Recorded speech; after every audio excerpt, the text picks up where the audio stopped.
vamos então começar a terceira parte desse capítulo.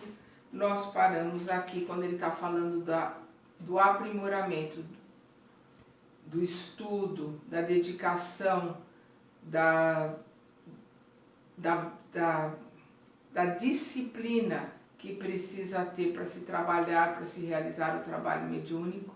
Aí nós vimos que ele coloca, as pessoas dizem que precisa do trabalho, do fenômeno para se conhecer a Deus. Aí ele coloca que a natureza está aí para nos mostrar a Deus e a gente não foi a fundo, a gente conhece todas as espécies, a gente não conhece, nós não conhecemos direito o nosso fundo do mar, a gente não sabe direito, como ele coloca aqui, o segredo da respiração dos vegetais e por que disposições da natureza viceja a cicuta que mata ao lado do trigo que alimenta. A gente ainda não conhece as coisas da natureza, a natureza está aí e ela é prodigiosa e para nos mostrar e comprovar a existência de Deus.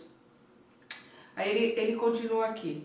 Se semelhantes fenômenos de caráter permanente na crosta não despertam as almas adormecidas, fornecendo-lhes a legítima concepção da existência de Deus, como esperais destruir a rebeldia milenária dos homens, exigindo espetáculos prematuros de manifestações da espiritualidade superior?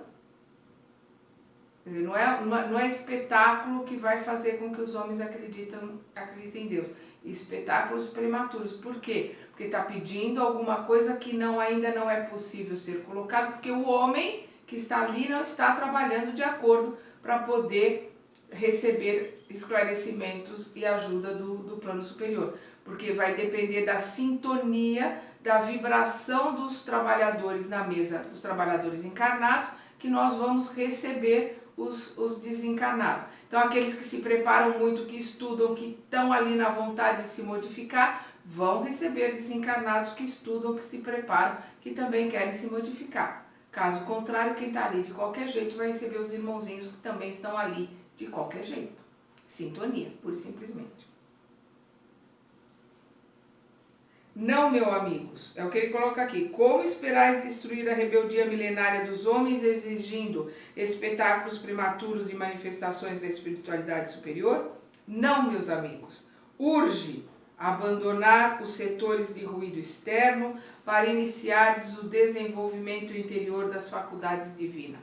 Urge, tem pressa, tem que ser muito rápido, abandonar os setores de ruído externo. Esse tipo de trabalho só fornece ruído, só atrapalha, só embriaga às vezes o médium numa fascinação dele achar que ele está ali recebendo espíritos que estão se fantasiando para ele de outros espíritos e ele acha que ele é o máximo, ele acha ali que ele está recebendo espíritos superiores para dizer bobagem, né? Dizer, estamos aqui, vamos auxiliar-nos e assina Bezerra de Menezes. Eu e meu filho estamos aqui para auxiliar esta casa e acha que está recebendo Maria. Coisas, bobagens desse tipo. Né? E isso exerce uma fascinação e o médium só acha que isso é verdadeiro porque ele está fascinado. Por isso que precisa entender muito bem, estudar, ir lá no livro dos médiuns, estudar bastante para não cair nessas armadilhas, porque isso são armadilhas dos nossos irmãozinhos espigantes. Repetindo. Urge abandonar os setores de ruído externo para iniciardes o desenvolvimento interior das faculdades divinas. A paixão do fenômeno pode ser tão viciosa e destruidora para a alma como o álcool, que embriaga e aniquila os centros de vida física. É o que eu estava falando sobre a fascinação. A paixão do fenômeno pode virar uma fascinação, é pior que o álcool, embriaga mais, vicia mais. Vosso jogo de hipótese, na maioria das circunstâncias, não passa de dança macabra dos raciocínios, fugindo às realidades universais e adiando indefinidamente a edificação real do espírito. Adiando indefinidamente a edificação real do espírito.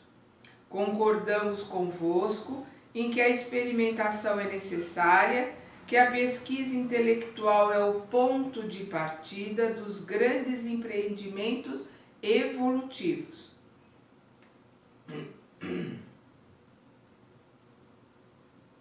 Concordamos convosco, que a experimentação é necessária, que a pesquisa intelectual é o ponto de partida dos grandes empreendimentos evolutivos, que a curiosidade respeitável é mãe da ciência realizadora, que todo e qualquer processo de conhecimento exige campo de observação e trabalho, como é imprescindível o material didático nas escolas mais simples.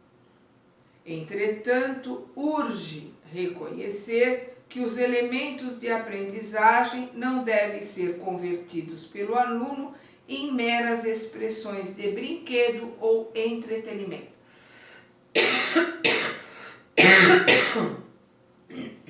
Perdão.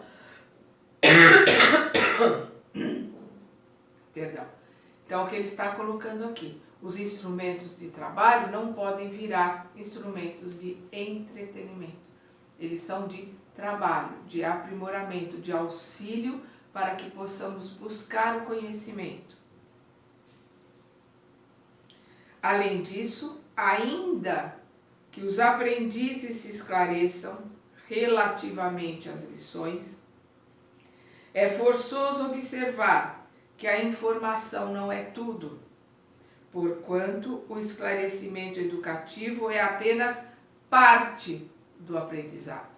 O esclarecimento educativo é apenas parte do aprendizado.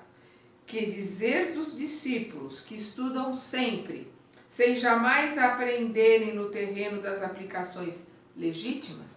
Não adianta ler 400 livros e não colocar nada em prática.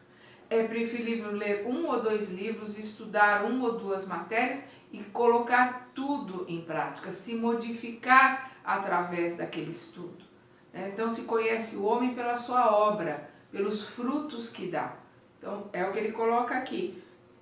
Que dizer dos discípulos que estudam sempre, sem jamais aprenderem no terreno das aplicações legítimas? Que dizer dos companheiros portadores de luzes verbais para os outros, que nunca se iluminam a si mesmos, que eles sabem como mostrar o caminho? Perdão. Eles mostram o caminho sem nunca ter vivenciado esses caminhos, sem conhecer as pedras e os buracos que tem no caminho. Que falam e exemplificam de como atingir a luz sem conseguirem a luz para si mesmo. Só repete que nem papagaio aquilo que leu. Não adianta nada.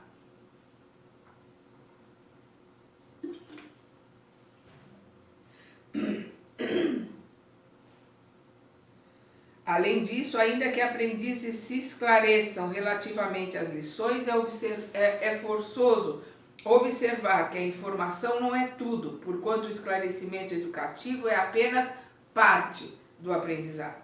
Que dizer dos discípulos que estudam sempre? Perdão.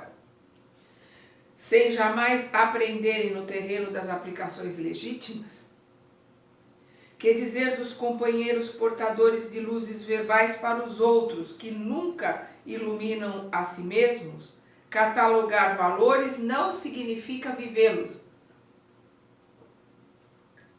Então, catalogar, conhecer, ler, estudar, saber dos valores sem vivenciá-los. Não adianta nada. Catalogar valores não significa vivê-los. Ensinar o caminho a viajores não demonstra conhecimento direto e pessoal da jornada. Pode ensinar o caminho sem nunca ter percorrido aquele caminho, só ter lido acerca dele.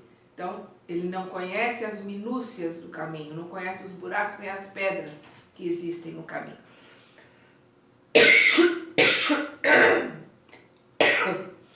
Perdão.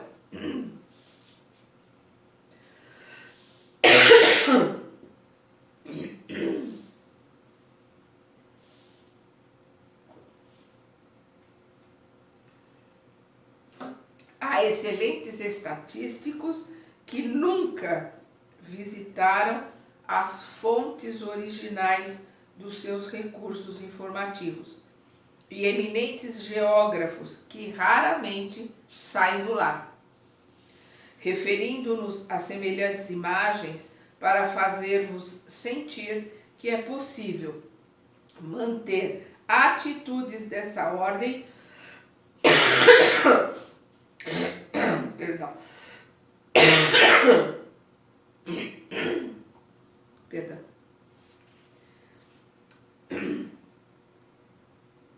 referimos-nos a semelhantes imagens para fazer-vos sentir que, se é possível manter atitudes dessa ordem no campo limitado da curta existência na crosta, não se pode fazer o mesmo no reino infinito da vida espiritual, em cujos círculos visíveis desde agora, apesar da vossa condição de criaturas ligadas aos veículos inferiores. Não podeis fazer o mesmo no reino infinito da vida espiritual, em cujos círculos viveis, desculpa, eu falei visíveis, não, em cujos círculos viveis desde agora, apesar da vossa condição de criaturas ligadas aos veículos inferiores. Nós não temos outro caminho que não seja o do aprendizado e de colocar em prática o aprendizado.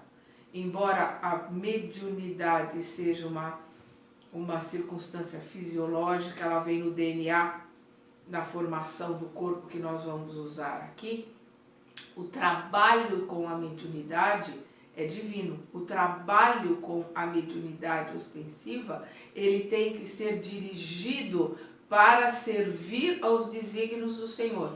Aqueles que utilizam o trabalho da mediunidade ostensiva para qualquer outro fim, está saindo do caminho que foi colocado no plano espiritual. Está saindo daquilo que se propôs a fazer. Está sendo dominado pelos irmãozinhos instigantes, pelos irmãozinhos trevosos. Porque a energia, ela não é boa e nem ruim. A energia é pura e simplesmente energia. Aquele que vai utilizar a energia, que vai dar a direção, como o vetor, ele vai dar a direção que aquela energia vai ter, se ela vai ser boa ou se vai ser má.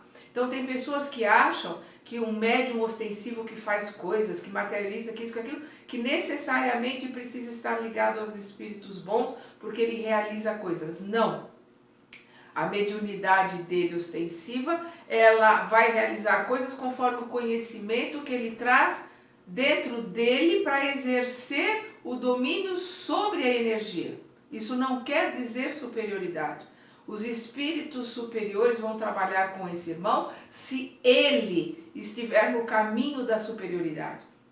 Se ele estiver realizando a reforma íntima dele, se ele estiver se modificando, se ele estiver estudando, se ele estiver com disciplina buscando se melhorar. Aí os espíritos vão começar, através do esforço dele e dele ir modificando a sua vibração, porque eles trabalham por sintonia, vai chegar uma hora que a sintonia dele vai estar mais alta e ele vai conseguir trabalhar com os espíritos mais esclarecidos.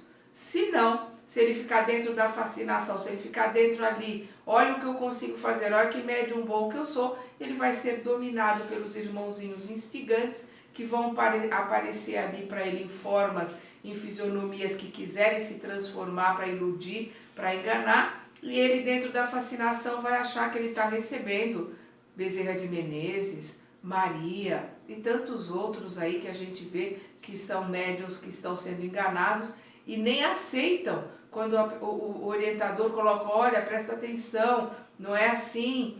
Não, eles acham que é inveja, eles acham que, não, eles são o máximo, eles estão ali recebendo Maria.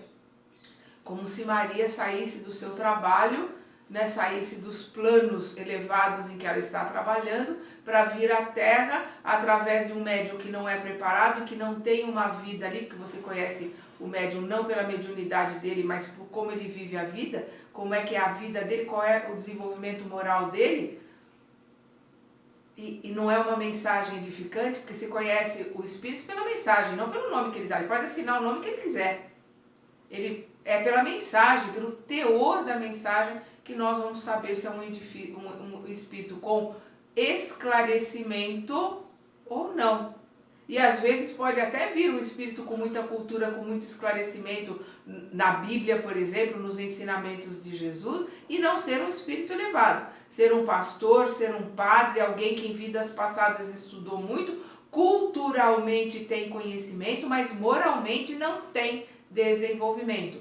Então a gente precisa tomar muito cuidado e analisar muito bem os ensinamentos e a postura dos dois, do espírito que está lhe dando a mensagem e o desenvolvimento do médium que está recebendo essa mensagem, porque eles têm similaridade. Afins atraem afins. Que dizer dos discípulos que estudam sempre sem jamais aprenderem no terreno das aplicações legítimas? Que dizer dos companheiros portadores de luzes verbais para os outros que nunca se iluminam a si mesmos? Essa que é a questão. É o que ele está aqui. É quando depois ele diz: referimos-nos a semelhantes imagens para fazer-vos sentir que é possível manter atitudes dessa ordem no campo limitado da curta existência na costa. Não se pode fazer o mesmo no reino infinito da vida espiritual, em cujos círculos viveis desde agora, apesar de vossa condição de criaturas ligadas nos veículos inferiores. Esses irmãozinhos podem enganar, o encarnado pode ser enganado, estar se enganando, alimentado pela sua vaidade, enquanto está encarnado. A hora que desencarnar, vai enxergar a realidade, porque no plano espiritual não tem como fazer usar essas máscaras. Aí ele coloca uma coisa muito importante aqui: mediunidade não é disposição da carne transitória, e sim expressão do espírito imortal. Então não é disposição para a carne, não é disposição para o trabalho, aqui para coisas mesquinhas da carne. A mediunidade verdadeira, a mediunidade com os mestres superiores, é a expressão do espírito imortal em ascensão, aquele que está trabalhando para se melhorar e ajudar os outros a se melhorar. Naturalmente, o intercâmbio aprimorado entre os dois planos requer sadias condições do vaso sagrado de possibilidades fisiológicas que o Senhor nos confiou para a santificação.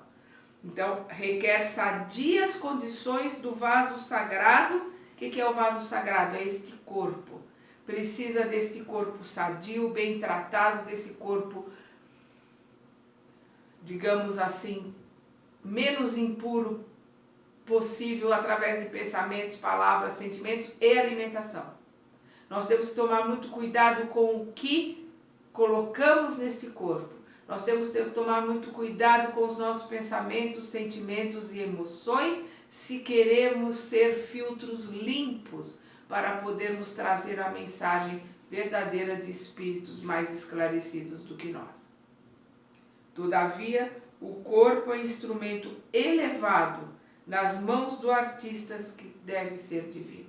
O corpo é um instrumento na mão do artista. O corpo é um instrumento na mão do artista que deve ser divino. O artista que usa este corpo como instrumento deve ser divino, ou pelo menos estar caminhando, buscando o conhecimento para a angelitude. Se aspirais, se aspirais ao desenvolvimento superior, abandonai os planos inferiores. Não tem como servir a dois senhores. Se nós queremos buscar os caminhos que levam à angelitude, temos que cada vez mais nos afastar das coisas que nos prendem à terra. Os apegos, as emoções primitivas, os sentimentalismos que são egocêntricos, as paixões que nada mais são do que posse, não são amor. Todos esses vínculos que são do egoísmo, que são da vaidade, da prepotência, do domínio, que nos prendem aqui à terra, nós temos que ir nos desvencilhando, nos limpando, né? nos livrando desses grilhões que nos prendem à terra, para que possamos alçar voo aos planos superiores. Se aspirais ao desenvolvimento superior, abandonai os planos inferiores. Se pretendeis o intercâmbio com os sábios, crescei no conhecimento, valorizai as experiências, intensificai as luzes do raciocínio. Vá buscar leituras, conhecimento, estudos que ampliem o seu raciocínio, o seu conhecimento, se quereis ter contato com aqueles que estão como sábios, que estão buscando esclarecimento, buscando leitura. É a lei de similaridade, de afins atraem afins. Eu não vou poder entrar em contato com alguém que busca conhecimento se eu não busco conhecimento. Eu posso estar lá no comecinho, mas se eu estou buscando o conhecimento, alguém que sabe mais do que eu vai ali pegar na minha mão e me ensinar a fazer o A com perninha. Vai me ensinar o beabá até eu aprender a ler. Mas eu preciso querer buscar o conhecimento. Se eu não quero, eu vou ter sintonia com aqueles que não querem também aprender nada, que estão aí só para bagunçar.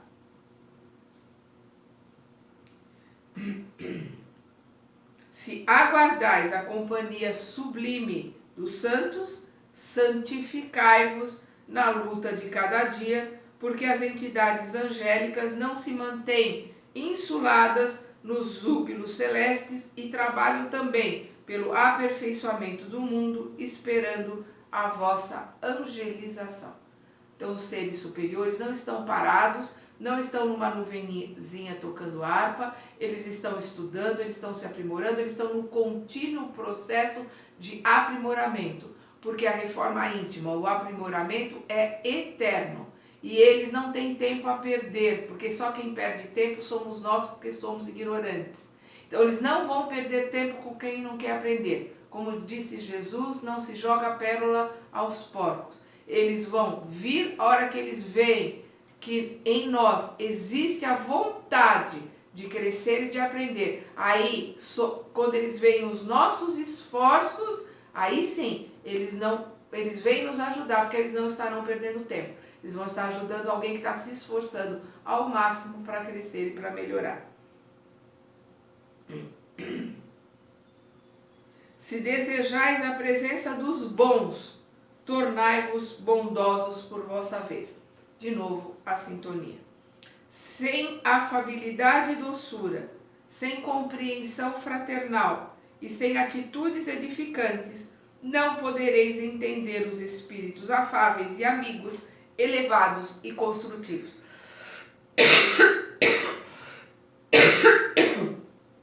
Então, se nós não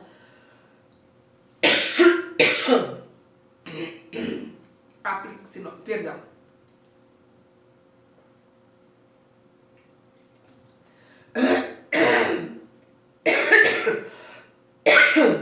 Perdão.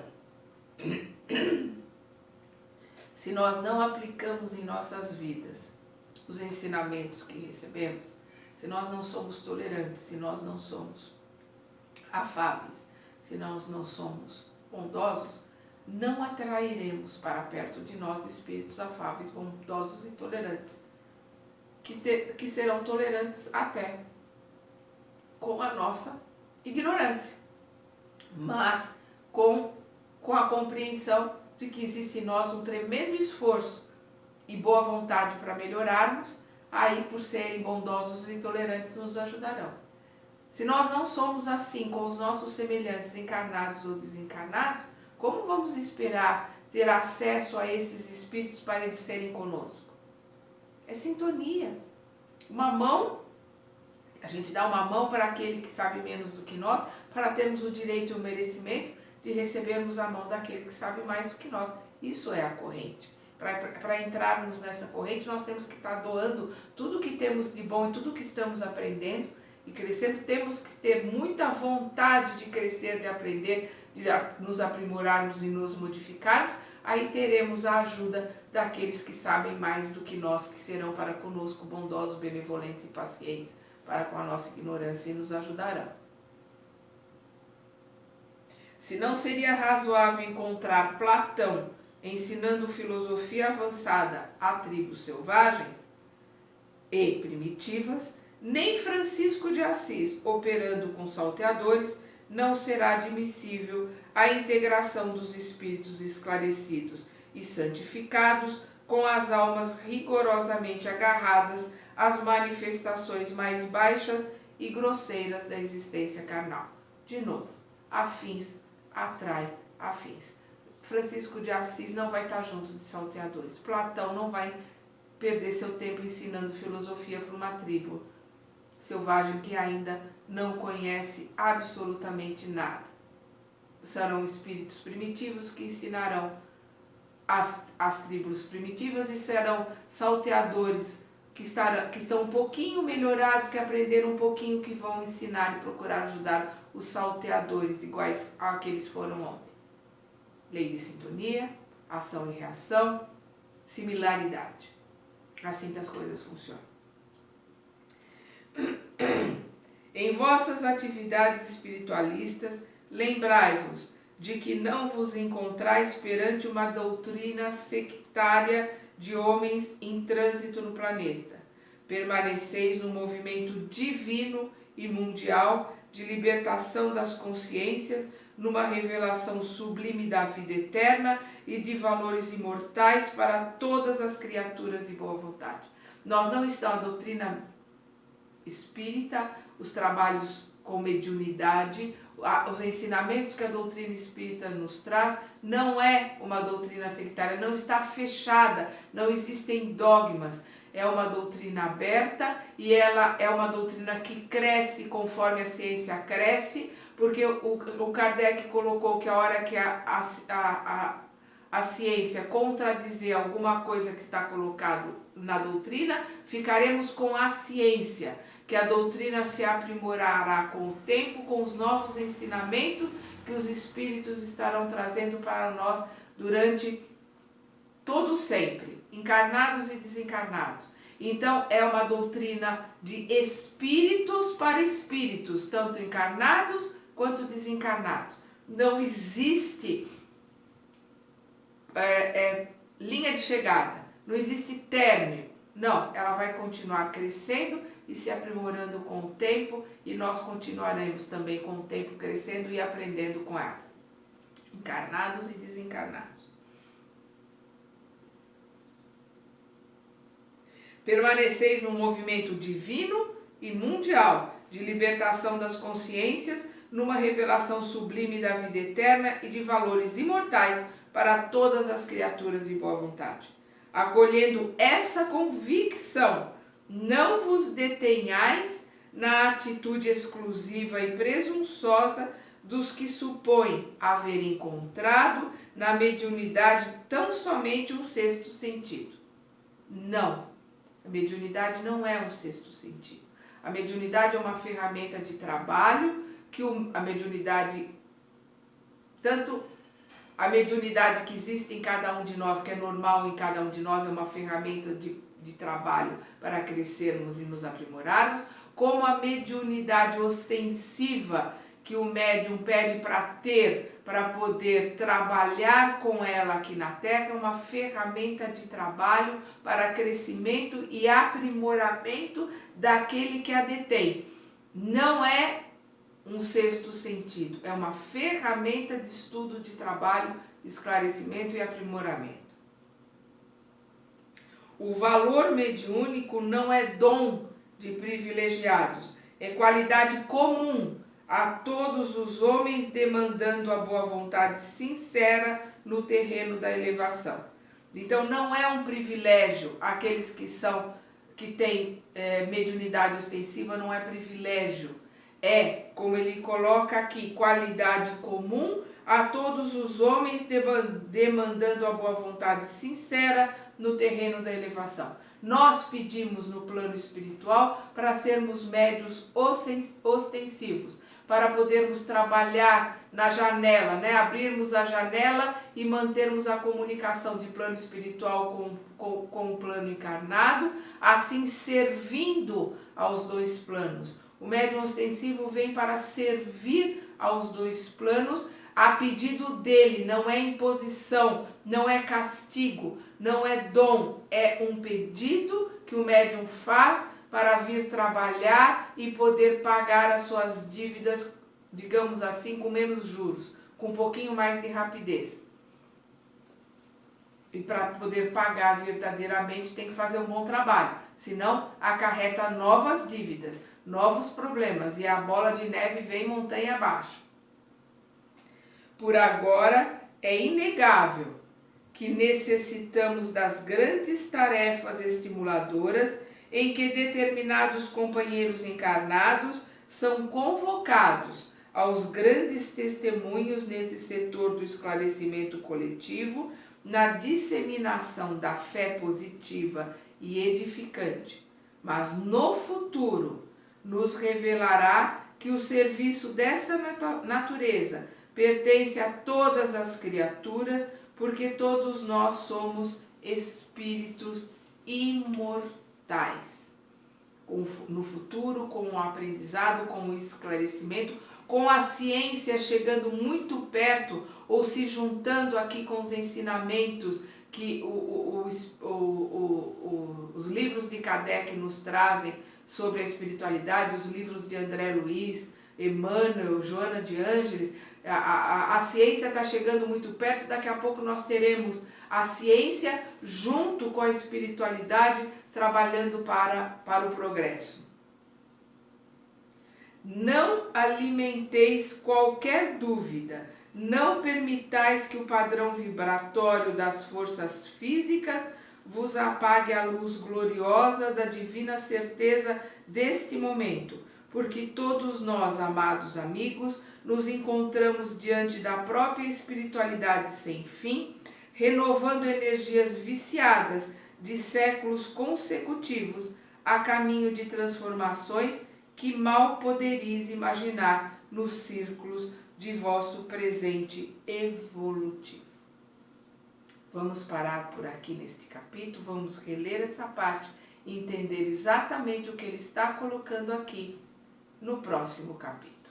Desculpa, na quarta parte, né, que essa é a terceira, na quarta parte deste capítulo. É um capítulo muito rico, então nós temos que dividi-lo em várias partes.